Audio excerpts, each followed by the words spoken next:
ഇതുണ്ടോ ഗൈസ്, ഈ പൊടിയുണ്ടോ? ഈ റോഡ് പണി തുടങ്ങിയതിന് ശേഷം എത്ര അപകടങ്ങളാണ്, എത്ര അപകടങ്ങളാണ് നടന്നിട്ടുള്ളത് നമുക്കറിയാം. എത്ര ഫാമിലിയുടെ സ്വപ്നങ്ങളാണ് നശിച്ചിട്ടുള്ളത്.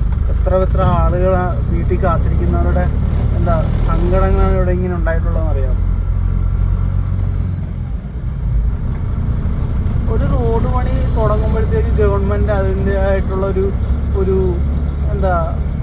അതിന് വേണ്ടിയിട്ടുള്ള കാര്യങ്ങളൊക്കെ ചെയ്തു കൊടുക്കണം. അല്ലാണ്ട് ഇപ്പോൾ കാറിൽ പോകുന്നവരെ സംബന്ധിച്ചിടത്തോളം, അല്ലെങ്കിൽ ഇപ്പോൾ ബസ് അങ്ങനെയുള്ള ഓക്കെ, അതിനകത്തുള്ളവർക്കൊന്നും പ്രത്യേകിച്ചും ഒരു പൊടി അങ്ങനെ പെട്ടെന്നൊന്നും കയറുമെന്ന് എനിക്ക് തോന്നുന്നില്ല. പക്ഷേ 2 വീലർ പോകുന്നവർക്കൊക്കെ വലിയ അപകടമാണ്. ഒരു ചെറിയൊരു കല്ലിലുണ്ടാകുന്ന പാളിച്ച പോലും വലിയ അപകടത്തിലേക്ക് നയിക്കും. മനസ്സിലായോ? ഇത് തന്നെ നോക്കിക്കേ, ഈ റോഡ് ഇത്രയും വരമ്പൊക്കെ വലിയ രീതിയിൽ കട്ടായി കിടക്കുക. ഇതിനകത്തൊരു 2 വീലർ കയറി